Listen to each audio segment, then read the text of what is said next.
Hello, magandang hapon sa inyo mga ka-reels. Nandito naman tayo sa 8th episode ng aking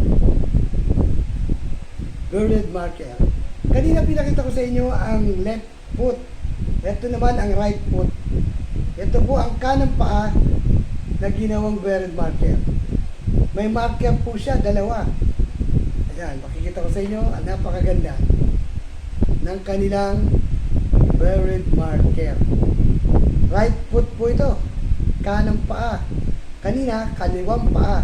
Ito, kanang paa po. Makikita ko sa inyo, napakaputi, napakagandang bato na makinis. Ayan po. Ayan po ang right foot na may butas.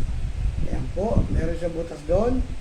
May nagsasabi na meron siyang closed tunnel sa ilalim ng dagat.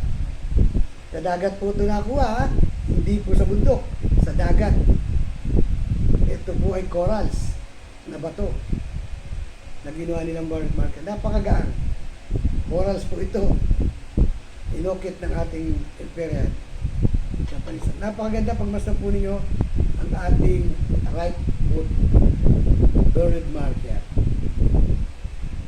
Sa gusto magtanong, pwede po kayong magtanong sa ating comment section at ating pong sasagutin. Yan po, makikita ninyo, napakaganda ng right foot. Okay. Maraming salamat at Diyos!